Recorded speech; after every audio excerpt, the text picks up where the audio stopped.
Okay. Thanks again, everyone, for sticking with us today. Had a few technical issues, but now hopefully solved. If everyone could mute who's not speaking at the moment, that would be really good. So welcome to all the clubs and all the players that I know that we've got from across the region today for our latest Essex webinar series. So where we'll be looking at the future of what the future looks like for girls on the part for all females for cricket in the East. It's been a while ago now that the new East regional centres were announced. So I know a lot of you wanted to know a little bit more about what they were and where they sit, what they'll be doing over the next couple of years. So we'll be looking at that and then what happens beyond that. From a county level, we're not really going to cover much because, as I said, we're talking to people from across the whole of East Anglia, and everyone does things a little bit differently as to what suits them. So we're just going to go from the next stage up now. But just a quick note that over the last couple of years, there's been a lot of collaboration between the counties, which has been, we're at a stage where we have a regional girls EPP and a regional girls academy, and that's a great base now moving forward to the work that the Sunrisers will now take on. I might be a bit biased on this, but I do think that we've got the best panel of all our webinars so far. So a quick introduction to those. Today, first up, we've got Danny Warren, who used to be the women and girls manager for Middlesex, and has now just been appointed as the regional director for women's cricket in London and the East.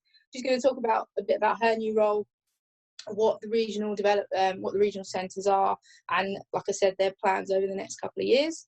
From the ECB, we've got Beth Barrett-Wild, who is the head of the Women's 100 competition.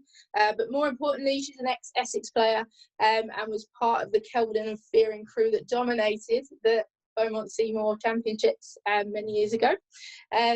We've also got Trevor Griffin. He has a ridiculous amount of experience in the women's game, so we're really excited to have him on today. He was a head coach at Sydney Thunder in the Women's Big Bash. He was the Kia Super League Western Storm coach, taking them to the last ever final last year. And more relevant now, he's the London Spirit head coach, so we'll be hearing from him. And then last but not least, another local legend, Maddie Villiers, who obviously plays for Essex, has played for Surrey Stars and more recently England. So we're really excited to have her. And also, as you might have seen from the London Virtual Championships lately, she's a very good runner. Got some very quick times in that. So, and also just for the local Essex players and clubs that are on, Beth used to go to Colchester County High School, and Maddie is from Shenfield High School. So we've got some good representation on the panel today. So Danny, if you are ready, before that, if anyone's got any questions, please put them on the chat and we'll try to get to them at the end if they're not covered already by people today. So over to you, Danny. Thank you very much, Nat.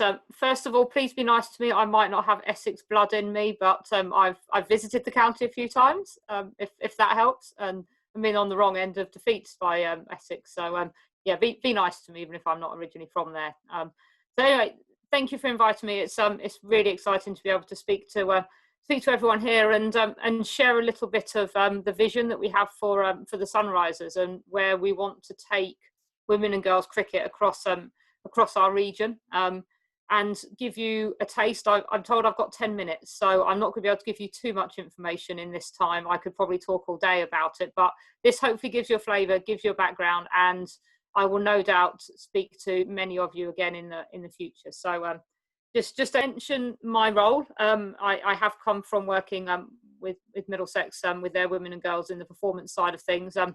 I've actually spent about 12 years working in cricket full time. I've worked in the participation side, I've worked in the performance side, I've been a coach. Probably more importantly, I've been a player, so I've been where you guys are throughout my life. I started playing when I was at primary school and enjoyed 14 odd years playing county cricket. So completely understand the importance of a pathway and the importance of knowing where you can take your game and your progression. So I'm also a big cricket fan. I think tragic is the word, badger is the word, whatever it might be. I love watching cricket and talking about cricket. So without taking up too much time, a brief overview of my role. I'm responsible for a senior team in the region who will compete in the women's domestic competition. In terms of responsibilities there, I get to do really fun things like coming up with a new brand and deciding kit. I also get to do not so fun things like organising training schedules and talking to partners and businesses. So it's a very varied role from what I've worked out in the first 2 months anyway. I will be overseeing and working with coaches and talent managers across our performance pathway. More about that coming up. And I'll also be heavily involved in helping influence our county age group pathways, the regional participation growth, and also looking at the workforce and how we can improve that across London and the East. So a couple of missions from Sunrisers. In terms of where we want to go on the field, successful and entertaining. We all want to see a team that plays good cricket and plays cricket with a bit of freedom. And from that, it will inspire those who aren't on the field to either say, I want to be out there, or say, I want to follow these guys. So we want cricket to be a key part in everybody's life around the region. To be able to identify and develop cricketers within our region, and I know there's a lot of talent. I've worked on the RDC over this winter. I've seen the players that are coming through, and I know there's a lot of talent in our area. To go on and represent the Sunrisers, to represent London Spirit, and to go on and do what Maddie's doing at the moment and represent England. And then onto the pathway, it's for me, this is the most important part of the role I've got, as you guys need to be able to see where you can play cricket, get into cricket, and be able to achieve your dreams through cricket. Now, please excuse my really bad Google Mapsing, but I thought I would draw a map of the area and have a look at what we have in terms of space. Now, the dots and the stars won't mean all that much at the moment, but it gives you an idea of the region that we cover. It gives you an idea of the places that when I'm allowed out of my front room, I'm going to go and visit. I might need a new car by the end of this year, but it certainly goes to show how our region is split up and some potential areas of where our programs might be. So please don't take these as read, because there's so much more work that we need to do to identify the best place to deliver programs. But what we will do is try to bring them to you. We will try and position them in areas where it's accessible to as many people as we can across the region. Now, talking about those programs, a little stab at a pathway, and I apologise. I wish I had a deck of PowerPoint slides that had consistent colours across. By the end of this month, we will have a logo, we will have a brand, we will have a big launch, and then I'm going to have a fancy deck of PowerPoint to use. For now, I'm picking the best colours I can find and doing my best there. From this, you'll see, from a Sunrisers perspective, we've got 3 programmes. We've got the senior team. We'll have an academy, which will have roughly 20 to 24 players in it. And we'll look to run that in 2 centres, one on the east side, one on the west side of the region. And we'll have an emerging player programme that, again, will allow us to access more players. And again, we will look to position that initially in two areas, but we may look to be able to expand that into 4 areas when we can grow the programme. Another way of looking at it, and a way of looking at the staff that we're going to be able to engage, we've obviously got a county age group based programs, and that's where we're all going to start. That's where I started, it's where Beth started, it's where Maddie started. Working through that, we've now got those steps on the ladder. The emerging player program takes us into the academy, takes us into the senior team, and hopefully Trevor's on board with this, will take us into the London Spirit team as well. So we're going for the first time in, well, history of women's cricket, have a regional workforce that can work up and down this pathway. A head coach that will be able to look in on the academy and the EPP, see the players that we have there, to have talent managers that can get into your counties and work with your coaches and help build up a really, really great system that supports talent across the region. And that's not to mention the dreaded S&C coach who will make you run, and all of our other support coaches as well. I could go on all day about player selection, but I know it's something you guys probably want to have an idea about. And I guess the catch line is that we want to have the most open process we can, with transparency throughout. Now, something I've learned in the last few months is that you've got to adapt, and all we will be is honest and transparent, depending on how well we can get out and about this summer. We will make sure we're doing our best to see you guys. Around all of our selection will be a player profile, and this will take time to build into what we want it to be, but it will start with being talent ID'd at your county. Once you've been talent ID'd, that will take you over to a nomination to the region, where we'll get to see you, and then once we've seen you, those who've seen you will be part of a selection committee, which will lead into selection. And most importantly, we never want to talk about it, but with selection comes deselection, and that's how a pathway should be. A pathway needs to allow players to come in and out at the right time, and it doesn't mean that the door is closed at any point. Some key dates for this year, and again, please forgive me, as a lot of this is very reliant on the current situation in the country, but certainly our hopes around selection sit here. For a senior team to represent the Sunrisers this summer, we'll very soon be going out to counties to ask for nominations to be considered there. These will go to a selection committee in July, and we'll look at selecting in August ahead of a competition. Looking at the winter, again, we want to make sure we do get observations in, so we may be taking a bit longer to select than normal, but again, looking to make sure we've got nominations in that will then allow us to make a selection ahead of the end of 2020. Probably more relevant to you guys at this stage, but just equally important, the Academy and EPP nomination process likely to start in September. Anyone who's had experience of the Regional Development Centre process, it's going to look very similar. Unashamedly, we're learning from that experience, and we're going to take all the great things they've done and do that. So nominations will come in from your counties. We will work with your counties to help them identify the players best suited to the environment. Observations will take place, profiles built up, selection committee discussions, and then a selection be made. And then finally, just to sort of finish with a bit of a tagline and a couple of key points for me, that we're here to foster talent through opportunities, and the more opportunities we can give players across a pathway, whether that be in clubs, schools, county cricket, the Sunrisers, all the way through to London Spirit, the 100, and England, then talent will prevail.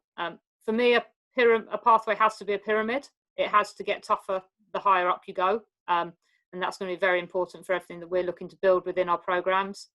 We want to be really robust in the way we monitor our players. And then finally, as I mentioned earlier, for the first time in the history of women's cricket, we've got a highly skilled workforce that we can call upon to bring their expertise to the region. So that kind of sums up where we're at the moment. And yeah, really just to say that I'm so excited to be able to go on this journey with everyone across the East region. And I know that while we may not have seen talent rush to the top, it's there and it's being nurtured. So I'm so excited to be able to keep doing the job that Essex and your coaches have already been doing. Hey, thanks, Danny. And then following on from that, obviously the next stage then is the 100. If successful in the regional pathway stage, then hopefully you're going to get picked up at the next stage. Beth is hopefully going to tell us about the 100. Yeah, I'm off mute. Can everybody hear me? Just a few thumbs up. Excellent. Okay, so hi everybody. My name is Beth Bryant-Wild, and as Nat said, alongside being a very proud born and bred Essex girl, I'm head of the 100 women's competition at the ECB. So in terms of what I'm going to talk about today, Nat's asked me to spend a little bit of time talking about where the 100, and in particular the London Spirit, fits within our new plans for the professionalisation of the domestic women's game. But I actually just wanted to start by saying, as I'm sure is probably the case of a lot of people on the call today, I found the last 12 weeks or so really challenging in a very short space of time, we've gone from gathering some real pace and momentum around building some really extraordinary plans for the launch of the 100 this summer to unfortunately making the heartbreaking decision a few weeks ago now to postpone the first edition of the competition to 2021. Now, I'm not going to go into all the detail of exactly why that decision was made. I think it's pretty obvious given the current circumstances. And I'm sure that everybody on this call has probably read a thing or two about the 100 over the last few months, albeit I would urge you not to believe everything that you read about the 100 in the press. But what I do want to do is spend a little bit of time giving you some context about the role and the purpose of the 100, and in particular looking at why it is so important for the transformation of the women's game. So first, just taking a quick step back, a reminder, or for those that aren't aware, the 100 is the ECB's brand new short format professional cricket competition. It's going to feature 8 brand new city-based teams, and they're going to play in a really exciting new 100 ball format. And from my perspective, and hopefully for everybody on this call today's perspective, I think really the best thing about it is that it's been launched from the very start for both men and women. So the 8 teams that will be taking part in the 100, they align geographically exactly to the 8 new women and girls regions. So Danny's just talked you through the pathway for the Sunrisers. So here in the East, that means that Sunrisers structure is directly aligned to the structure of the London Spirit team. Indeed, prior to the postponement of the competition this summer, the county grounds in both Chelmsford and Northants were due to host 3 London Spirit women's matches between them, or actually I think it might have been 4. And these venues remain firmly within our plans for 2021. So there's that direct connection there. What it also means is that we can look at how we want to set up the Sunrisers and the London Spirit coaching and support staff structures. So just to make sure that we're making absolutely the best use of all of our resources, our budgets, etc. So it might be, as I think Danny's slide just now highlighted, it might be that there's one head coach that sits across the Sunrisers senior women's team and the London Spirit team, or it might be that there's one physio that looks after both teams. And I know that that is something that Danny's looking and working really hard on behind the scenes at the moment to make sure that we get that structure just right. In terms of player selection, so how do you actually get to play in the 100 and the women's comp? Well, the structure that we have is an open market signing system with a standardised salary band structure. So that is a bit different to how it's been done in the men's. A few of you might have watched the men's draft event back in October. We have had a more open market process. But what that means is that any player based anywhere in the country can sign for any of the 8 teams, and that they can negotiate directly with that team. So it doesn't mean that just because you live in the East, say, and you get selected to play for the Sunrisers one day, that you automatically have to play for the London Spirit. You could end up playing for any of the teams across the 100. Maddie Villiers, who we're very fortunate to have on the call here today, she's another great Essex girl, but she's actually signed up to play for the Trent Rockets in the 100. So it just shows that there isn't necessarily that immediate link.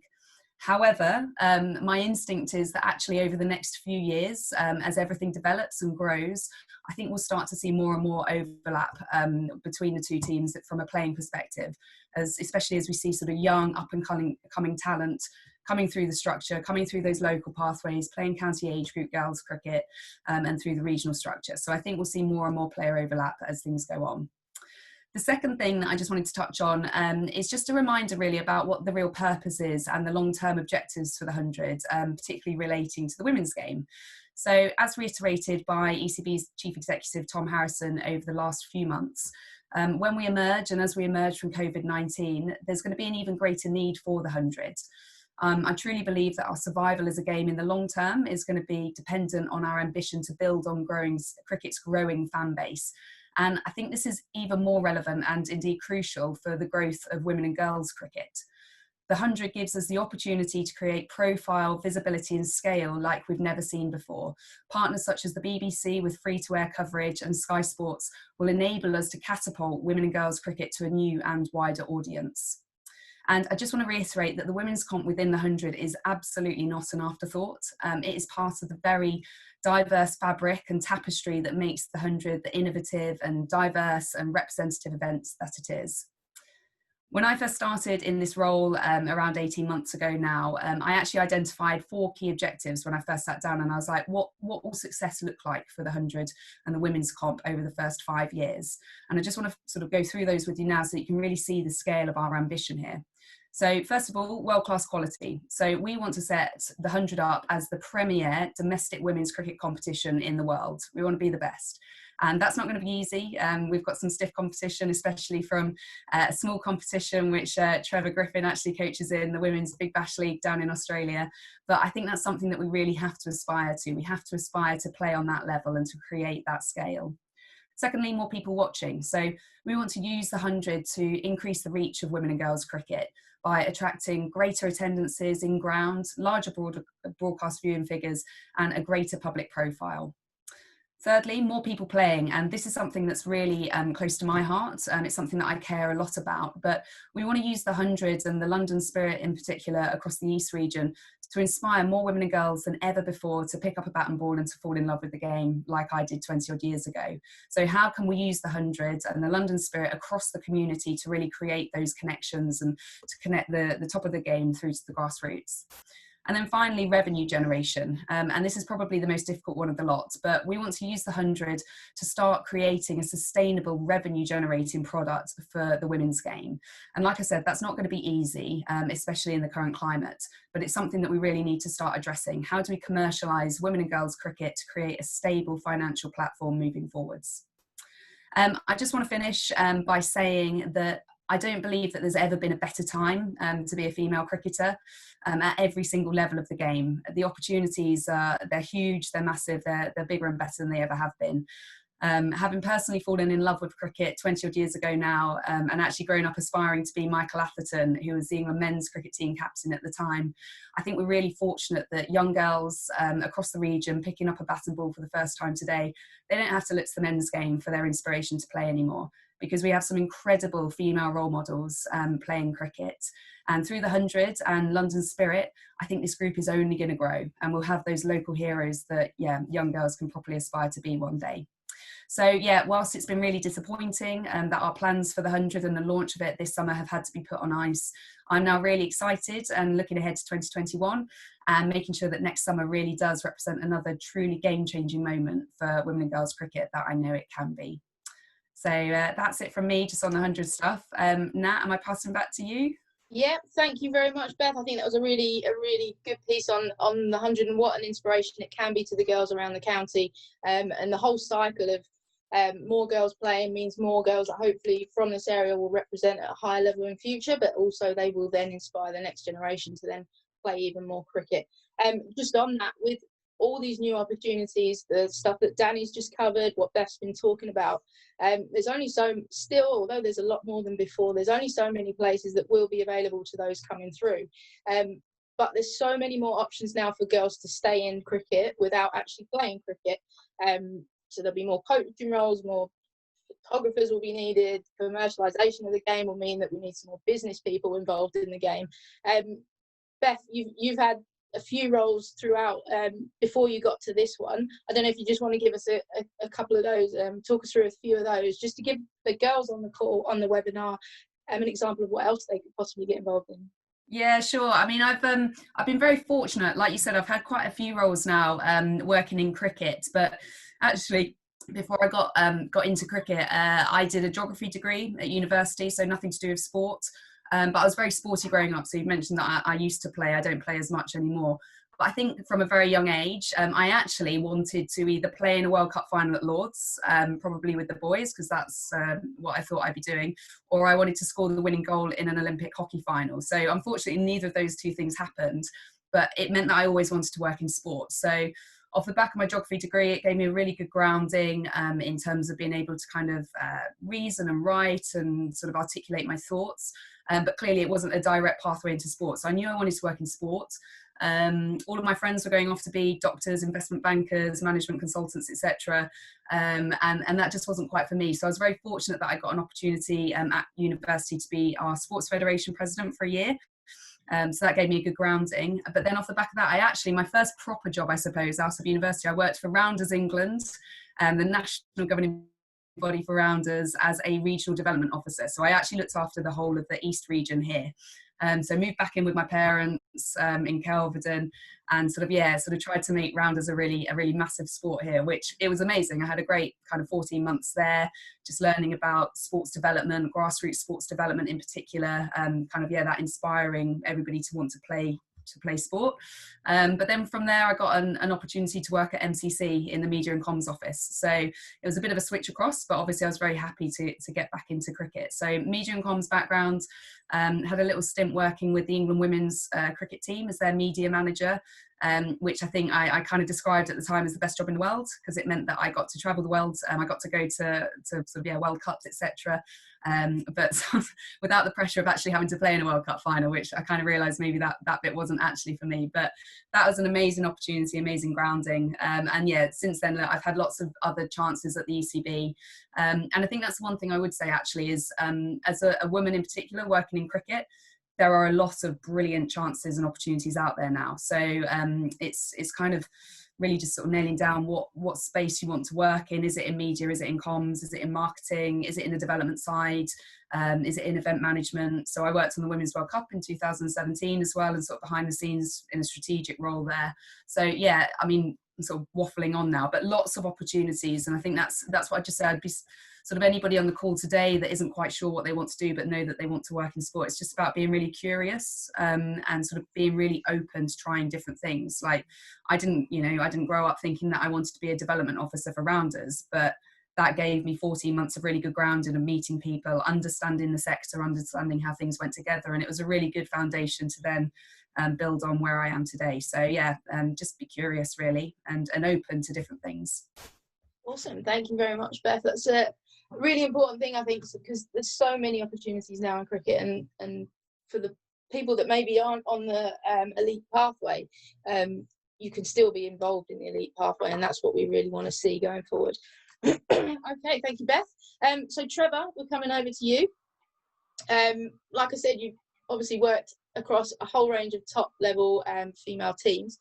Just over the last couple of years, what have been your highlights, and what are you most excited going forward in the next couple of years? Well, first of all, thank you very much for having me along. Unlike Danny, but similar to the rest of you, I am Essex born. I moved to the West Country with my previous job in 2002. But up until then, I was very much an Essex boy. My family are still in Essex, so they are very close to my heart. In terms of the last couple of years, I guess the biggest success biggest success I've had is with Western Storm in the Kia Super League. So I started out year one, which was 2016, as an assistant coach and analyst. I got asked to help out basically, and whether I'd pick up the analyst role. So a bit similar to Beth really, bit of being curious and an opportunity to experience a different environment and just taking on those opportunities. At the end of the first KSL, I got asked if I'd like to take over as head coach for 2017, and which was a successful season for us. So that was our first trophy win, which makes it very easy then to have conversations with chief executives about a new contract and extending those when you've got the trophy sitting beside you. So that was extended for another 2 years, and over the course of the 4 years of the KSL, Western Storm attended finals every single year, and we won it twice, 2017 and then last year, 2019. I've had opportunities to work in New Zealand with Canterbury Cricket, mainly within the men's game, although I assisted more so and supported their women's setup. But it was an opportunity from a development point of view to work in the men's game in Canterbury. And from there, I was asked if I'd like an opportunity to assist in the WBBL with Sydney Thunder. That was 2018. 2018. And then last year, I was asked to take over as head coach for Sydney Thunder in the WBBL. So that's sort of like a bit of a background, really. But I guess what I would say to aspiring coaches out there is it can be quite daunting to put yourself out there, but seek different opportunities. I did a lot of volunteering in the beginning, but that opened up doors and give me lots of learning and different opportunities and build relationships. And once you get your foot in the door, then various other doors start to open from there. So I'd certainly encourage coaches to put themselves out there and experience different things. Excellent, thanks. And then going back to the pathway, how do you feel the Spirit will work both sides of it? So back with Danny and the region, the Sunrisers, and then above that with England as such.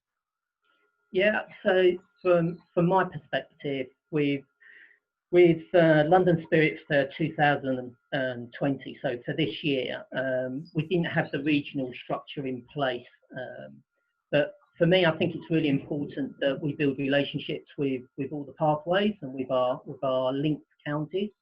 So I visited Northamptonshire and Essex were two key areas that I visited, as well as Middlesex. Just starting to build relationships with the coaches, but also getting to see the talent that's coming through. But more so moving forward, that would link more into the regional side of things, and then from a London Spirit point of view, being aware of what's coming through from the academy side of things. So I think this year was slightly different, but for me, I think it's really important as a head coach of a team that's linked to a region that we're building relationships with everybody that has a link to cricket and building plans for the future. Does that answer that, Natalie? And then for the girls,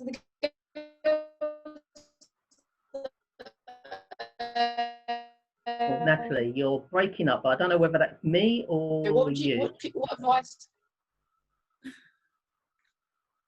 think it might be me. There we go. I'm back. I think you're back. Yeah. Yeah. Sorry. So for the girls that are on the pathway and no. I think you're there. Is this about what they can work on? Yeah. So what advice? What would you want to see them doing at the moment? Sure. So I think that the one thing I'd say from a player's perspective and a coach's perspective is the game's changing massively as we progress, and we're seeing players being more inventive and creative with the way they bat, and we're starting to see more variation coming in from a bowling perspective. So I think I'd encourage coaches and players to explore different things. I think the one thing that you can't hide nowadays is in the field. Certainly when I was younger, that I could be put down at fine leg with my sweeps in my pocket and hit down there as a batter. But in the modern game, with players that are ramping and reverse sweeping, there is no hiding place, I think, within the field. So I think what we need to see from a fielding perspective is development around athleticism.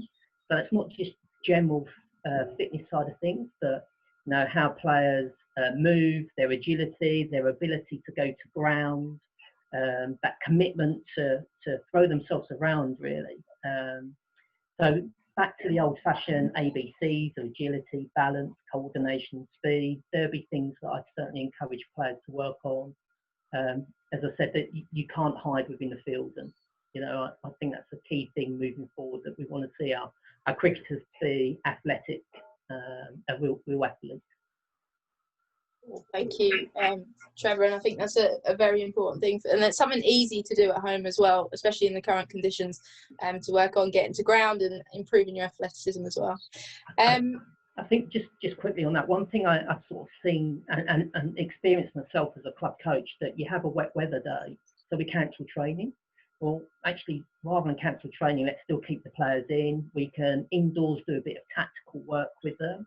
I can remember using a pool table and putting the pool balls on the table, and we were talking about if a batter did this, what sort of field would you be setting, and we just moved the pool balls around. And then just towards the back end of it, we'd make sure they come in old clothes, and then we'd get them outdoors and we'd get them sliding. And that's the best time, when it's a bit wet, a bit greasy, safer. They come off, certainly the younger players come off a bit wet, a bit muddy, big grins on their face, but it's a great opportunity to do that type of work with the players.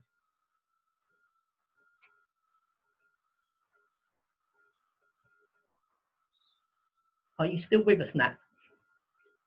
Yeah, and makes it really fun as well. So hopefully they're going to enjoy it. I'm hoping so. I think so.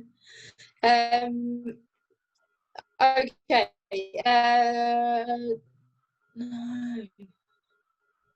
You're just about there, Nat. Keep going. Just about there. It's just internet.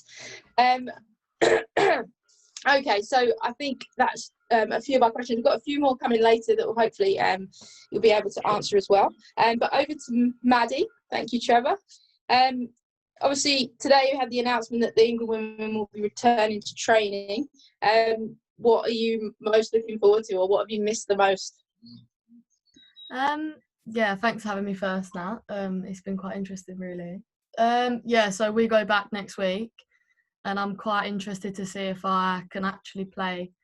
You go such a long period of time not playing or not doing anything, and when you go back, it's like it will take a few sessions to get back to it. So I've got zero expectations for the first week or so, but yeah, just looking forward to getting back to it. And there's about 6 of us that are going to be based at the Oval, so just getting back with the group that I'm going to be with and just getting back to playing, really. So yeah, take what I can get at the minute. Excellent. I'm sure a lot of players have been feeling the same as well. In terms, the last couple of years, have been obviously a bit of a whirlwind. Playing for the Surrey Storm in the KSL, and then obviously on to England, and getting into the World Cup. What's the most key highlights for you? I think that Super League final for me was a real turning point in my development. That really gave me the platform that allowed me to get into the academy and take things further. So that Super League final and that Super League season, to be perfectly honest, was a massive turning point for me. And then my debut, I can't look much further than that, to be honest. That was that was pretty special and something that I would never have thought would have happened. So yeah, I say that I don't really remember it, which is probably true. I only really remember it because I can watch it back. Like, adrenaline's a funny thing when it takes over. I can only remember like snippets of Heather talking to me before bowling, or I don't actually remember bowling. So so they're probably the 2 main highlights for me. Excellent, thanks. So now that you've travelled a bit and you've been chatting obviously to a lot of other players, and it's something that we always notice that the younger girls don't generally tend to chat to other players too much from other teams and take advantage of that. Have you picked up any really good tips from other spinners that you've met over the past couple of years? Well, I worked with Laura Marsh for the Super League, and she got me through that first season.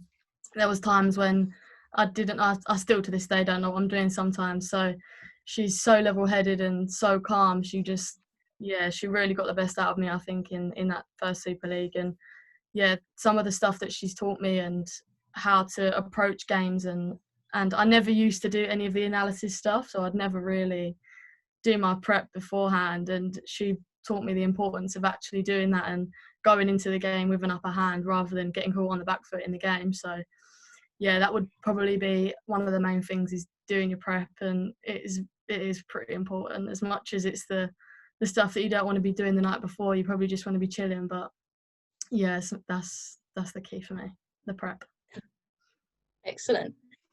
And for the girls in the pathway, you're probably playing the same girls every year, so hopefully you can do your own sort of mini prep before, or start to think about what players are doing. We've had a few questions in.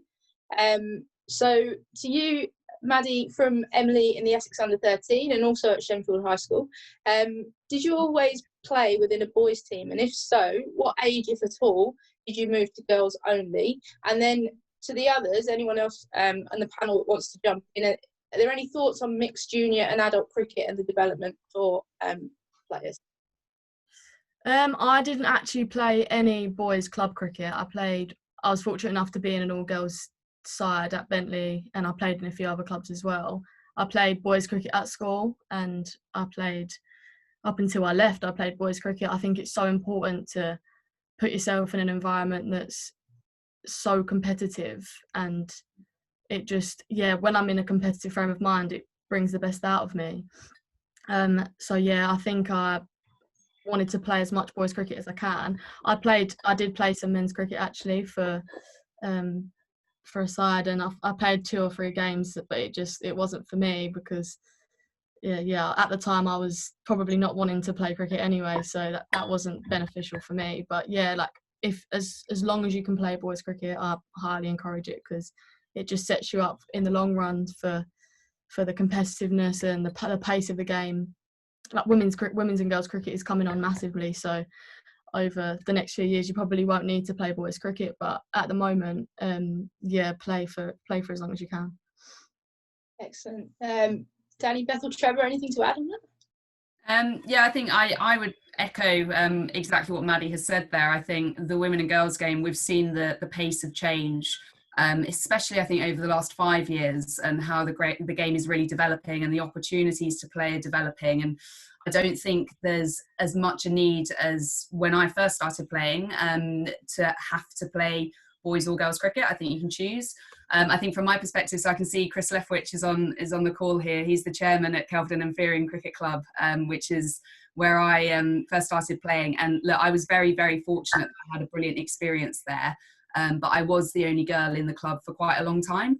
But they do have a brilliant women's section now and a girls section. But I think, yeah, in terms of playing and whether you should play or not, or whether there's a hard stop that you should, play mixed cricket and then stop playing, I don't think there is a hard stop. I think it is what's right for each individual player. And if you're getting the opportunities, and as Maddie said, sometimes playing men and boys cricket, it does just push you that little bit harder because it's perhaps the bowling's a little bit quicker, or they might hit it a little bit harder, and it does just help just elevate your skill level. So I think it's an individual decision, but the game is changing. So hopefully in 5 years time, you won't necessarily have to play men and boys cricket. But right now, I don't think there's any harm in doing that. I agree with all of that. I think, I thought it can be quite contentious. We are seeing the growth of the women and girls game, and there's more opportunities now for the girls certainly to be playing cricket. I think it needs to be appropriate that if the player is strong enough, then giving them the opportunity to test themselves in different environments. Playing cricket at the highest levels, international, Maddie can confirm this, and in the WBBL, it's tough. It's really tough out there. And playing in the men's and the boys' environment, it is tougher. They do hit the ball harder. They do bowl it a bit faster.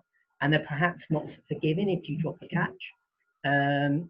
So I think it takes players out of their comfort zones and puts them into different challenges. And as the best players in the world, speaking to the best players in the world, that's one thing they talk about is being able to take on the tough challenges. Excellent, thanks guys. I think we've just got under 5 minutes left, so I'm going to speed through a couple of questions, and hopefully I can come back to anyone that sent some in that wasn't covered. Firstly, one from Georgia from the Norfolk Under-11s. Maddie, at what age did you single out cricket as your main sport, if you did? And to everyone, what are your thoughts on playing different sports? Is there an age where you do need to choose, or does it depend on the level at which you play other sports? So first to Maddie, did you clash at all? Yeah, it did. When I was in Shenfield, I played all the sports, but football and cricket were my 2 main sports that I loved, and for as long as I could, I played both of them because I thought it was important to get a balance and choose the sport that was right for me. And I think I was in year 9 that I made a decision to completely stick with cricket.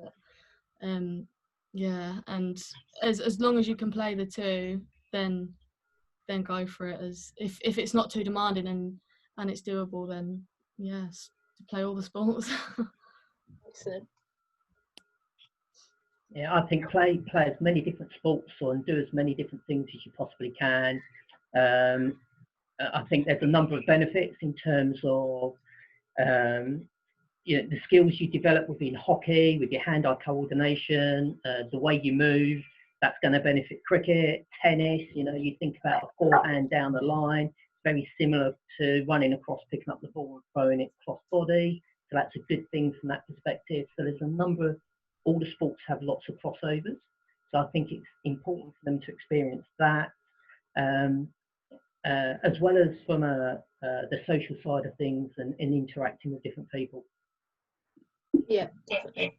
And then I think last question probably, we've had one that said, any advice for players that may be trying to combine pursuing a cricket career with either academic studies or with work? So anyone's got any advice on that? I'm probably not the best person to give advice about that. I'll come back to someone else.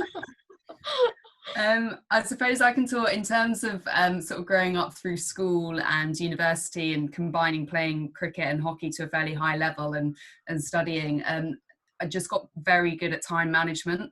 So I was even laughing the other day. I'm actually locking down back at my dad's house in Kelvedon, and just talking about how, on the way to matches, etc., I did all of my homework, my coursework, etc., actually in the car. So just got quite good at balancing and time management. And I guess it is just about almost being very structured and just very clear on timetabling. And I know that sounds really boring and dull, but there is time in the day. And I think it's, I used to get frustrated when you hear people saying, oh, well, I haven't had time to do my running session because I've had to go to school or do X, Y, Z. It's like, well, you could get up early and do it first thing. So it's just about sort of, being very clear about what your objectives are, where you want to be, where you want to get to. And look, if you want to get to the top at elite level sport, you are going to have to put the hours in, and combining that with studying and work, etc. It's tough, it's difficult, it's about juggling, but I think it is possible. And I think just as sport professionalizes, opportunities will become more frequent, but it is something that's, sort of education, etc., is crucially important as well. Excellent. Yeah. I was going to say, we're at a really exciting stage where we're able to start to offer professional contracts out, and I think one of the best parts about this is it does give those players the freedom to focus 100% on cricket. But as Beth said, it's totally possible to balance both, being organised, being aware of where you want to go, and a couple of bits of advice would be, when you train, make sure you train with a purpose, that you know what you want to get out of it, because we've probably all seen those players who turn up and go through the motions, and if you're juggling your time, you can't afford to do that. And the best players who really know what they want to get from every minute that they're working on, whether it's in the gym, whether it's on the running track, whether it's in the cricket nets, they're the ones who'll get the best out of their time. But finally, also just remember that the third thing you need to juggle is your own personal life, because as Trevor mentioned earlier, around the social element of cricket, is you need to be able to have that element as well. Cricket is a sport that the more socially aware players are the ones that will find it easier to adapt to those challenges as they go through. Okay, we've had quite a few questions in now that we're just not going to be able to get around to, but I will. I've got another one coming in as well. I will take a photo and try and get back to everyone on those and forward it to the panelists so that they can help you with those. Just a massive thank you to you, Danny, Beth, Maddie and Trevor. It's been really good, and I'm sure we could go on for hours on these questions, but I hope everyone enjoyed it. Hope everyone found it beneficial, and we will see you all again soon. Thank you so much. Thanks all. Thank you all. everybody.